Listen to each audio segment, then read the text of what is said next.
स्वागत है आपका न्यूजीलैंड भारत में। आपके साथ मैं हूं शारिफ इब्राहिम। धनबाद से खबर है, जहां अमितेश सहाय के ठिकानों पर जीएसटी का छापा। अमितेश सहाय ने किसी तरह की छापेमारी से इनकार किया है। जेएमएम नेता और कोयला व्यवसायी अमितेश सहाय पूर्व सीएम हेमंत सोरेन के माने जाते हैं करीबी।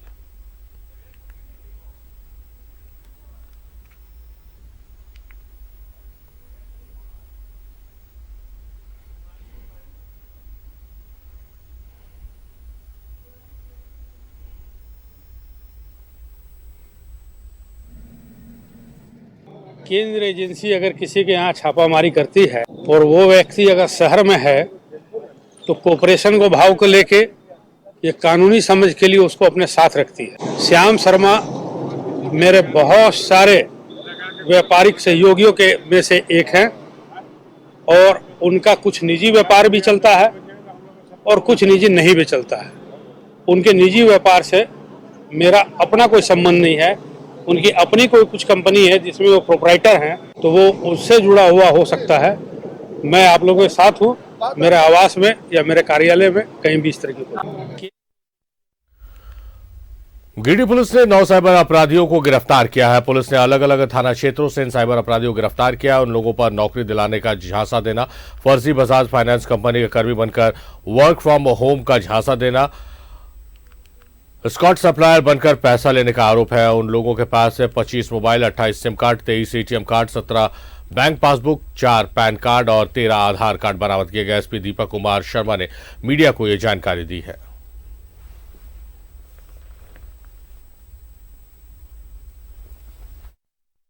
अपराधियों की गिरफ्तारी के दौरान ऐसी बात जरूर प्रकाश में आई है कि कुछ पढ़ने लिखने वाले नवयुवक भी इसमें जल्द और कम समय में पैसे कमाने का जो इनका जो लालच है उससे प्रभावित होकर के साइबर क्राइम में इन्वॉल्व हुए हैं। और पुलिस की तरफ से सभी वैसे साइबर अपराधियों के लिए संदेश भी है कि इस अपराध में कुछ भी नहीं रखा है, वो अपराध करना छोड़े और किसी भी प्रकार से जो नवयुवक हैं, जो पढ़ने लिखने वाले छात्र हैं, उनका जीवन भी बर्बाद ना करें। पुलिस साइबर अपराधियों की गिरफ्तारी के लिए तो तत्पर है ही, और अगर इस दौरान ये पता चलता है कि वह नवयुवकों को भी झांसा देकर साइबर अपराध में ला रहे हैं तो उनके विरुद्ध में और कड़ी कार्रवाई की जाए।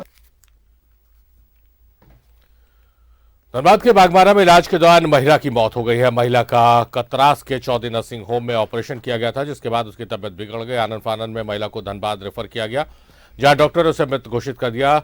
साथ ही ऑपरेशन के दौरान ही महिला की मौत होने की बात कही, जिसके बाद गुस्साए परिजनों ने चौधरी नर्सिंग होम पहुंचकर जमकर हंगामा के साथ ही ऑपरेशन में शामिल डॉक्टर और नर्सिंग होम पर कानूनी कार्रवाई करने की मांग की। हंगामा के दौरान अस्पताल कर्मी भाग खड़े हुए। मौके पर पहुंची पुलिस ने हंगामा कर रहे लोगों को समझा बुझाकर किसी तरह मामले को शांत कराया।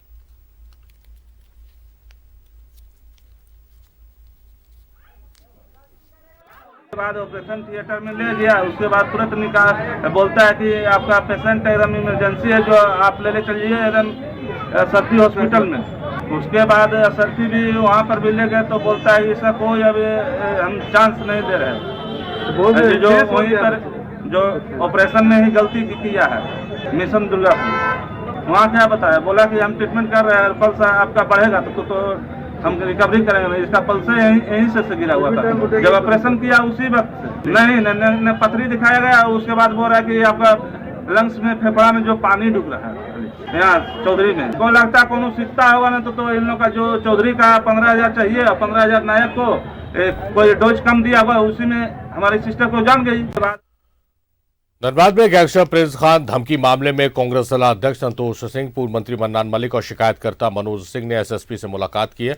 उन लोगों ने प्रिंस खान और उसके गुर्गों पर कार्रवाई करने की मांग की है। एसएसपी ने जल्द कार्रवाई करने का भरोसा दिया। कांग्रेस के वरिष्ठ नेता मनोज सिंह से प्रिंस खान ने पिछले दिनों 10 लाख रुपए रंगदारी की मांग की है। रंगदारी नहीं देने पर जान से मारने की धमकी दी गई। मनोज सिंह ने इस संबंध में स्थानीय थाने में शिकायत दर्ज कराई है।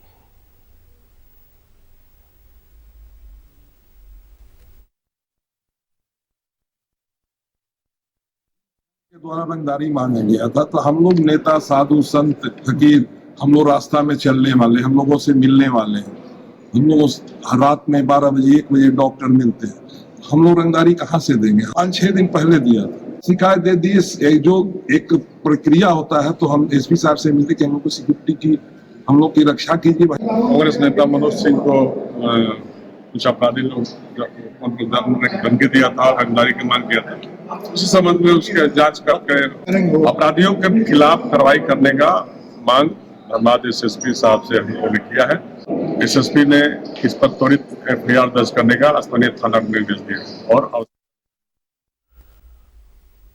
ईसीएल बचाओ कोल बचाओ देश बचाओ को लेकर बिहार कोयलेरी कामगार यूनियन ने केंद्र सरकार के नीतियों के खिलाफ विषयों में प्रदर्शन किया है। कार्यक्रम में धनबाद, नरसा, मैथन, कुमारदुबी और चिरकुंडा से हजारों की संख्या में कार्यकर्ता जुलूस में शामिल हुए। इस मौके पर बीसीकेयू के महासचिव अरूप चटर्जी ने सभा को संबोधित किया, जिसमें उन्होंने कहा कि केंद्र में बीजेपी की सरकार आने के बाद एक सरकारी कारखाने, संस्था और कोयलेरी को गैर सरकारी मालिकों को बेचा जा रहा है। उन्होंने बताया कि फाटका और श्यामपुर कोयलेरी को मात्र 16 करोड़ में केंद्र सरकार को दे दिया गया है।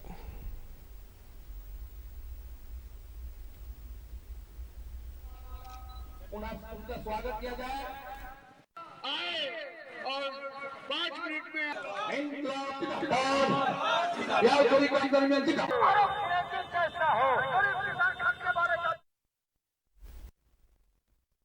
जेएमएम के वरिष्ठ नेता अशोक मंडल ने मासस के धरना प्रदर्शन को नौटंकी करार दिया। उन्होंने कहा कि उद्योगों को चालू कराने के नाम पर यहां के लोगों को ठगने का काम किया जा रहा है। यहां के लोग बेरोजगार होकर रोजगार की खोज में पलायन कर चुके हैं। उन्होंने कहा है कि चुनाव नजदीक आते ही चटर्जी का ड्रामा शुरू हो जाता है।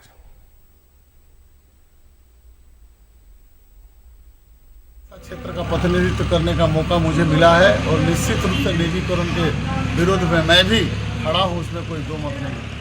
लेकिन आज के दिन में जो निजीकरण के नाम पर जो अगुआ साथी बनकर लोग के बीच में आने का काम कर रहा है, मैं उसका इतिहास बताना चाहता हूँ। आज के दिन निजीकरण के विरोध में निश्चित रूप से 500, 1000, 2000 आदमी बुला के मीटिंग कर रहा है, उस बात को रखने का काम कर रहा है। लेकिन दूसरे तरफ ये भी बात सही है, जो निजीकरण कंपनी जो ठेका लेने का काम यहाँ पर किया है, उसको सहयोग करके उससे ठेकेदारी और उससे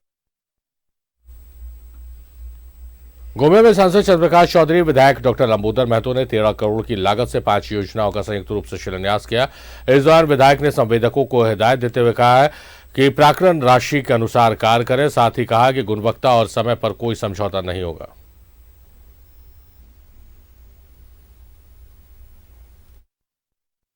गोमिया विधानसभा क्षेत्र के विकास के इतिहास में एक नया अध्याय हम लोग लिखने जा रहे हैं। आज पूरे गोमिया विधानसभा क्षेत्र में लगभग 13 करोड़ से ज़्यादा की लागत के 5 योजनाओं के सुदृढ़ीकरण कार्य का शिलान्यास कर रहे हैं। और हम लोग का प्रयास है कि शीघ्र ही संवेदक पूरी गुणवत्ता के साथ काम करें, प्राक्कलन के अनुसार काम करें, काम के क्वालिटी में और समय, इसमें कोई कंप्रोमाइज़ हम लोग नहीं करेंगे और समयबद्ध तरीके से काम भी पूरा और इसका हम लोग समयबद्ध तरीके से उद्घाटन। चंदनगढ़ी प्रखंड के सभी मुखिया सोमवार को प्रखंड मुखिया निवारण सिंह चौधरी के नेतृत्व में बीडीओ अजय कुमार वर्मा से मिले। बीडीओ से अबू आवास योजना में बड़े पैमाने पर गड़बड़ी की शिकायत की। उपस्थित लोगों ने बताया कि अबू आवास की फाइनल सूची में केवल वैसे लोगों का ही नाम डाले गए हैं जो आयोग है। योग्य लोगों का नाम बिचौलियों ने हटा दिया है। मुखियाओं की शिकायत को बीडीओ ने नकार दिया और कहा कि जैसी सूची बनी है उसी प्रकार आवास दिया जाएगा। हुआ उस कमेटी में मुखिया, पंचायत समिति, वार्ड सदस्य, उप मुखिया गठन करके अब आवास का जो भी स्कोर देना था घर घर में जा कर के सरकार उसमें पॉइंट दे रही थी। और इसमें सरकार क्या की कि हमारे प्रखंड में जब आवास का फॉर्म जमा हो गया, कुछ लाभ भूख छूट गए तो सरकार बोली कि नहीं, फिर से हम लोग पोर्टल खोलेंगे। तो 8 तारीख और 9 तारीख को मेरा यहाँ फिर से पोर्टल खुला। ग्राम सभा के आधार पर प्राथमिकता क्रमांक हम लोगों ने तय करके ग्राम सभा के माध्यम से ब्लॉक को उपलब्ध कराए थे। लेकिन जो सूची प्राप्त हुई है उस सूची में ग्राम सभा से अलग हटके सूची प्राप्त हुई है, जिसमें हम लोगों ने बीडीओ साहब से मिले और मिलने के बाद हम लोगों ने बात रखा कि हम लोग का जो ग्राम सभा जो हम लोग किए हैं उसको मान्यता या। गोमिया के पंचायत छुट्टे का एक डीलर पिछले दिनों से काफी परेशान है। उसकी परेशानी का कारण पोस्ट मशीन बनी हुई है। नेटवर्क नहीं आने के कारण मशीन फिंगर रीड नहीं कर पा रही है। परेशान डीलर नेटवर्क की तलाश करता हुआ अपने गांव से करीब 40 किलोमीटर दूर गोमिया पहुंच गया। उसने गोमिया में लाभुकों को किसी प्रकार बुलाया, लाभुकों के फिंगर लिए और जितना अनाज देना था उस अनुपात में ईंट और बालू दे दिए ताकि फिंगर रीड हो जाए। फिर वो अपने गांव पहुंचा और दी गई ईंट और बालू के वजन के बराबर लाभुकों को अनाज दे दिया है। उसका कारनामा अनोखा है, लेकिन गरीबों को अनाज देने की उसकी योजना से गरीब काफी खुश हैं। नेटवर्क वहाँ नहीं पकड़ रहा है, आई मशीन में वाईफाई व्यवस्था नहीं है, कोई ऑप्शन नहीं। हम जिला गए, जिला में बोले पंकज जी की वाईफाई का व्यवस्था नहीं है। हम ब्लॉक में भी आए, यहाँ भी बोले कि नेटवर्क का एकदम इशू है, लेकिन किसी तरह माल निकालिए, का जहाँ भी होता है व्यवस्था करके कर करी। इसलिए 2 दिन समय था, इसलिए एक व्यवस्था यहाँ मिला, कहीं छान मारे कहीं नहीं हुआ। तब ये कहाँ पकड़ा टावर, तो लाभुकों से वार्ता किए तो बोले ठीक है, जहाँ हो रहा है भाई जाके हम लोग कर लेते हैं। उसका धनबाद में एक बार फिर ग्रामीण और बीसीसीएल प्रबंधन आमने सामने, लेकिन इस बार रोजगार, हैवी ब्लास्टिंग या फिर मुआवजे की मांग को लेकर नहीं, बल्कि शिक्षा की मांग को लेकर आमने सामने। ग्रामीण अब अपने नौनिहालों का भविष्य सुरक्षित करना चाहते हैं और स्कूल की मांग कर रहे हैं। हाथों में बीजेपी का झंडा लिए ये नौनिहाल स्कूल की मांग कर रहे हैं। पहली बार ऐसा हो रहा है जब बच्चे अपने अभिभावकों के साथ स्कूल की मांग पर उतारू हैं। ये बच्चे रामकनाली ओपी के कुम्हार बस्ती के रहने वाले हैं। बीसीसीएल एरिया 4 अंतर्गत आउटसोर्सिंग कंपनी अम्बे माइंस को बच्चों और उनके अभिभावकों ने बाधित कर दिया। पहले यहाँ प्राथमिक विद्यालय था, लेकिन विस्थापन के बाद स्कूल को हटा दिया गया। इस मामले पर बीसीसीएल लगातार टाल मटोल करता रहा। खाली करने समय इन लोग बोला आप लोग विस्थापित होइए, अब आप लोग को वहाँ पर स्कूल बना के दिया जाएगा। ठीक है, स्कूल बना के दिया जाएगा। आज तक स्कूल हम लोग को 3 साल हो गए नहीं बना के दिया। यही मांग हम लोग को स्कूल बना दिया जाए और कोई मांग। तो बोला था कि 5 साल पहले जैसे यहाँ का जो स्कूल जो तोड़ा गया था, तब बोला था सबको, मतलब बोला था कि हाँ स्कूल बना के देंगे आप लोगों को, घर जो भी है बीसीसीएल वाला बोला था कि हम सब कुछ बना के देंगे। लेकिन अभी तक 5 साल से नहीं स्कूल बना है, नहीं अगले वाला मतलब नहीं पानी होने का सुविधा तो ही ना है। बच्चों को अभी पढ़ाई के लिए कई किलोमीटर दूर जाना पड़ता है और उनके लिए वहां तक जाना संभव नहीं हो पाता। ऐसे में वे पढ़ाई से वंचित है। काम बंद होने की खबर के बाद बीसीसीएल के एजीएम सतेंद्र कुमार सिंह मौके पर पहुंचे और ग्रामीणों से वार्ता की। बीसीसीएल ने ग्रामीणों को सुविधा के अनुसार एक स्कूल संचालन का निर्णय लिया है।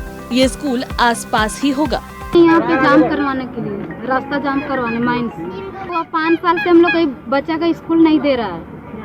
5 साल से यहाँ से हटा दिया, कोई कुछ करवाइए नहीं कर रहा है। इन लोग को जगह इनके बस्ती के नजदीक में हम लोग 2 रूम दे रहे हैं, वहाँ तब तक स्कूल में पढ़ाएं। हालांकि स्कूल का ऑलरेडी शिफ्टिंग हो चुका है, पहले ही दूसरे में मर्ज किया जा चुका है। फिर भी इनको जब तकलीफ हो रही है तो हम लोग इनको 2 रूम का वहाँ व्यवस्था दे रहे हैं। ग्रामीणों को बीजेपी का साथ मिल रहा है और अब ग्रामीणों और छात्रों की मेहनत रंग लाई है।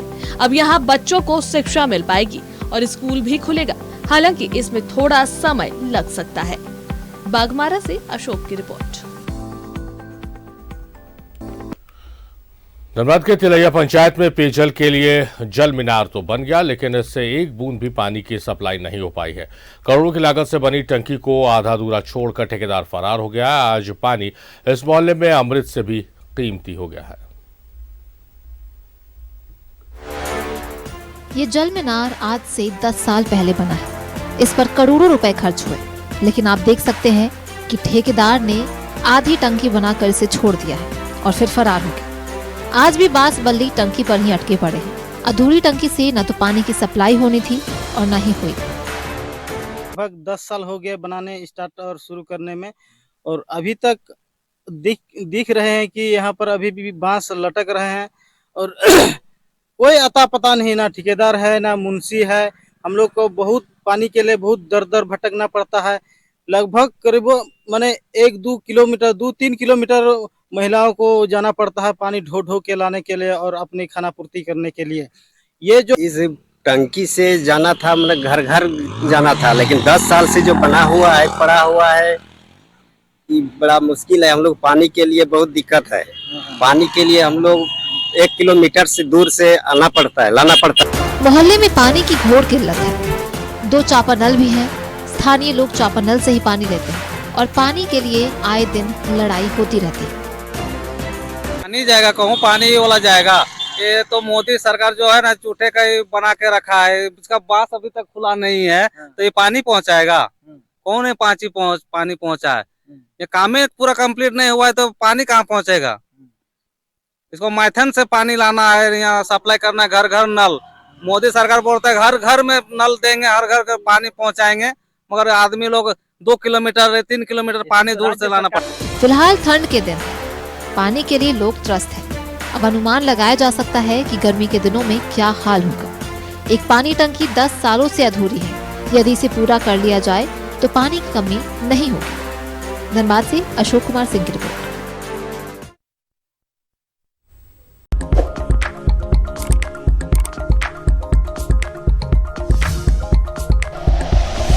Like and share videos, subscribe करें हमारा चैनल और प्रेस करें बेल आइकॉन। न्यूज़ 11 भारत, सच है तो दिखेगा।